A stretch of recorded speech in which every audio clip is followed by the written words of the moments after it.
does not, in all these negative circumstances, have sufficient energy or sufficient inducement to correct his own way of life. He is rather hope against miracles, phenomena of some kind which will save him in spite of himself. He seeks to surround himself with comforts to substitute for the absence of securities. He is forever compromising because his incentives and his inducements are not great enough. Now, the Pythagoreans were well aware that man's inducements must clarify with his growth.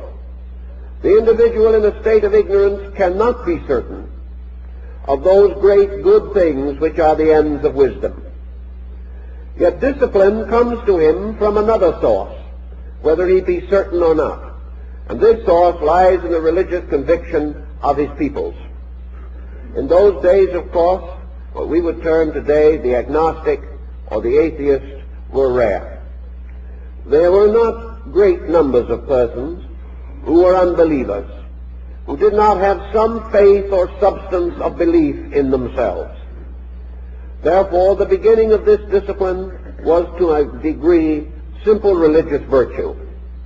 The individual standing in the presence of the Decalogue delivered by Moses, or listening gently and quietly to a reading of the Beatitudes, was moved not by reason, but by faith, by the recognition that these words, these commandments, these great institutes were wise, were benevolent, and were so considered as to make life best for him. So the beginning of the life of virtue is the acceptance of the divine way, as brought by revelation, by teachers, by venerated prophets, and by the great spiritual leaders of the race. Under these conditions, the individual may turn to piety simply because it is the good way, not because he understands why, but because he knows in his daily conduct that persons who live this way are better friends, better relations, more honorable associates in all the walks of life. He learns in his daily living that we finally depend for our safety in this world upon the honor of others, and that this honor is important to us, and that our honor is important to them. Thus, the honorable life must precede the life of discipline. It must be a way in which, for reasons commonly obvious, we do those things commonly approved as good, maintaining constantly with it the simple faith that the performance of these good things is not only acceptable to our fellow men, but is in harmony with the great religious and spiritual universe in which we exist. So in the beginning all things may not be clear, but that good is desirable is universally accepted, and that which is desirable shall be practiced on all occasions and with all fortitude, and the individual shall, in the service of good, strengthen such resources as he may possess.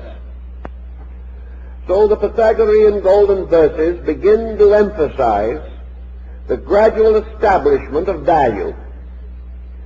They begin to point out how man attains to his natural human estate, and that this estate begins in the cultivation of adequate self-control in all things, that there can be no victory for the individual who is unable to direct his own life, that this direction of life becomes more clear as we proceed, but that at any stage the individual must still be the leader of the total of himself.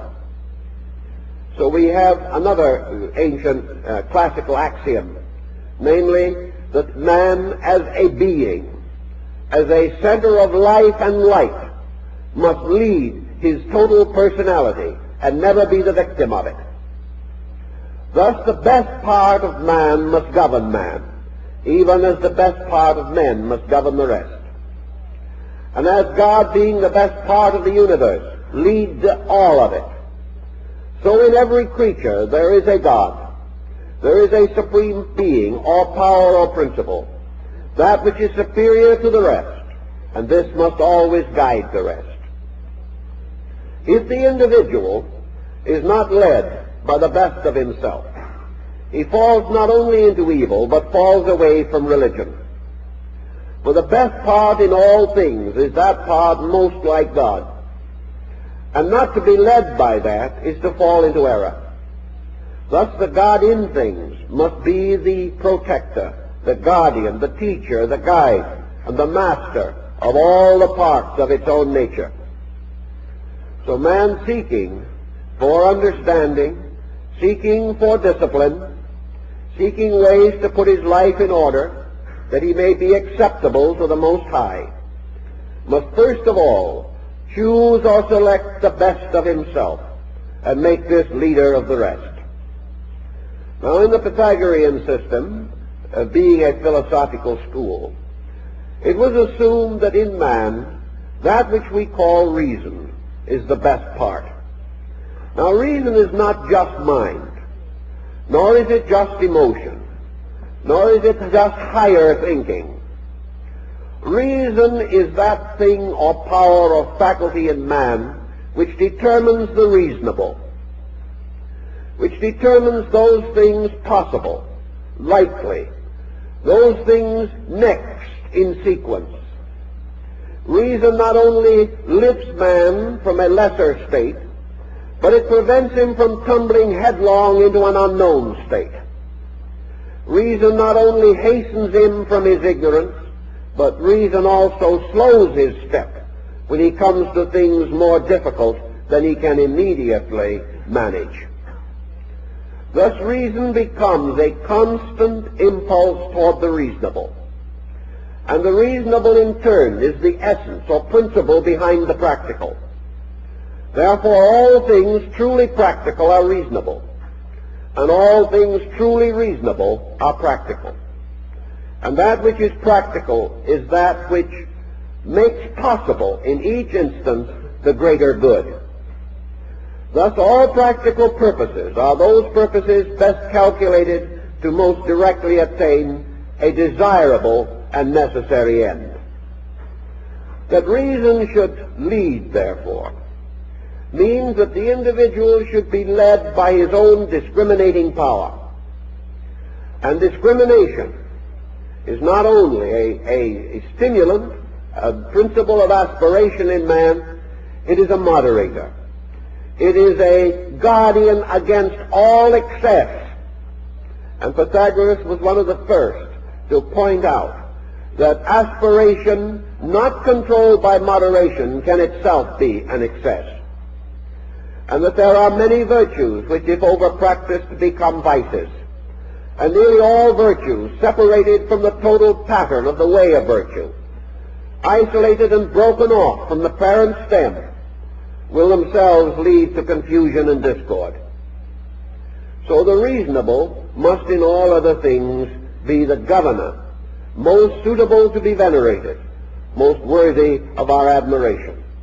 And by the reasonable, the Pythagoreans pointed out that in man, these reasonable powers are like the divine powers of the universe. They are not only the guides, but of themselves and in themselves. They are the sources of the reasonable world, a world of things essentially good, until through ignorance and through man's own lack of discipline, they are brought into inharmonious proportions and relations. Thus man is to be guided and led by the reasonable, by the cultivation of his own faculties and powers, so that he may become a reasoning being. Now reasoning also points out that in life nothing must be done without a reason, and nothing for which there is a reason may be left undone. So the Pythagoreans were very strict on this point, that the moment it becomes obvious that we have a need, that need must be met. And it must be met in a manner that is in accordance with the laws governing right action. And in everything, a problem always implies that man has not yet focused his own reason and his resource upon some circumstance of life. Man can never be problemed by that which is less than himself, but he is always in the presence of problem when he deals with that which is in excess of himself. Therefore he must grow, and solution is always the enlargement of himself, so that he becomes greater than the problem that confronts him. Now the reasonable, if it is once enthroned as the governor of life, and its responsibilities and its proprieties are delineated, the reasonable then begins to demand of man that he unite all other resources in its service, that all things must lead to a fulfillment of reasonable ends and purposes, and that man's composite nature must serve his enlightenment, contribute to it, and assist him to grow more rapidly. The Pythagoreans then begin their natural disciplines, the disciplines of reason, by telling the individual to look into himself. And to look into himself, they established a discipline which is strongly emphasized in the golden verses. And this is the discipline which we might call retrospection. That every person at the end of his day must sit down and turn his own life into a text for his own enlightenment.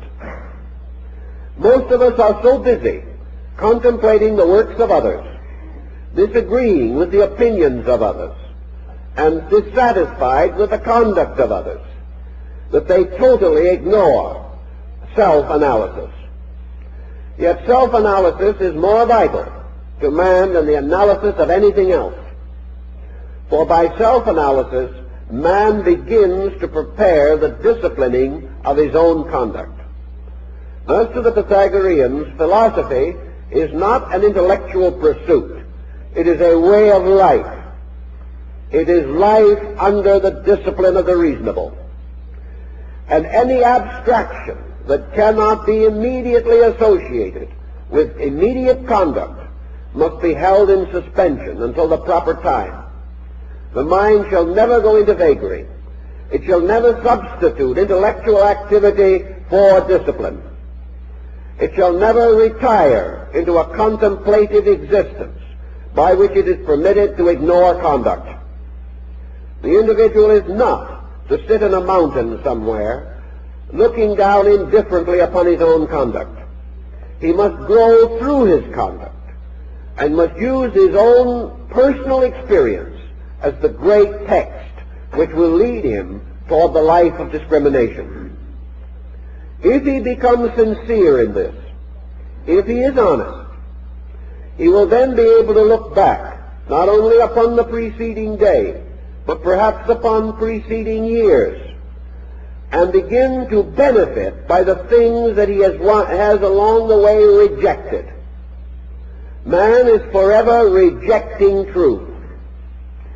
The moment this truth appears uncomfortable, the moment it differs from his own personal pleasure, will, design, or opinion, he promptly forgets it or ignores it.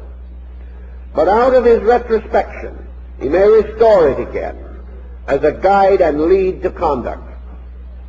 In going back through the day, the verses tell us that it is the duty of each individual to perceive through contemplation those procedures which he has practiced and the results which they have attained. He should search for those things which he has done well and observe the useful consequences. He should perceive those things which he has not done well and notice how they brought misery or misfortune upon himself and others. He must search out also the good things which he has not done, which had he performed them would have gained advantage to his world or to himself. Also the things which were bad which he has performed, and should gradually use his own life as a textbook. He may always say to himself, in the Pythagorean mood. If I am not happy,